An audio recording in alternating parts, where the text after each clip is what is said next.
So Samsung may have played it safe for the last couple of years, but this time, they're going all in. We've got 3 major updates about the Galaxy S26 Ultra, and honestly, these aren't just regular upgrades. They might push Samsung ahead of the competition for the next couple of years, and maybe even change how flagships work in 2026. Let's break it down. First, the display. Yeah, the size is getting a tiny bump, 0.03 inches to be exact. I get it, 0.03 inches doesn't sound like a big deal. But what Samsung's doing here is actually pretty wild. According to Ice Universe, the overall size of the phone isn't changing, but the bezels, that's where the magic happens. Samsung has already made the bezels 13% thinner on the S25 Ultra. And now with the S26 Ultra, they're taking it another 13% down. Put that together, and the bezels are now around 25% thinner than the ones on the S24 Ultra. And that's a big shift. For some perspective, the Z Flip 7 has bezels around 1.2 to 1.25 millimeters, and Samsung's going even smaller.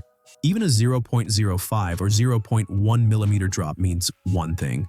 Samsung's seriously pushing display tech every single year. But here's the crazy part, that's not even the biggest upgrade. The S26 Ultra is also switching to a new type of display, something called on-cell film or OCF OLED. This upgrade could solve one of the problems that Samsung hasn't quite been able to fix, while bringing in a bunch of benefits we haven't seen on any globally available smartphone. Now, don't get me wrong, the S25 Ultra already has one of the best displays out there, but it's still using traditional OLED with a polarizer layer built in. That layer cuts down reflections, sure, but it also blocks some light, so the screen's not as bright and it eats up more battery. The new OCF OLED in the S26 Ultra removes the polarizer completely. Instead, it uses a special film that cuts down reflections without blocking any light.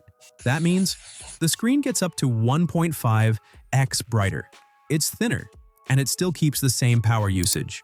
Samsung hasn't upgraded the battery size in their Ultra flagships for years, and considering the S26 Ultra is expected to stay at a 5,000 mAh battery and be under 8 millimeters thick, this new OLED tech feels like a huge leap forward. Samsung has already used this kind of panel in its Z Fold phones, but they haven't used it in their Ultra flagship before. But here's the twist, the S26 Ultra won't be the first slab phone with it. That title actually goes to Realme's GT7 Pro, which already uses this display from Samsung. But since the GT7 Pro isn't sold globally, the S26 Ultra will still be the first global flagship to bring this tech to the masses. And that's a big deal. And it's not just that. Samsung's already ahead of almost everyone when it comes to anti-reflective coating on their displays. Well, they're not stopping there.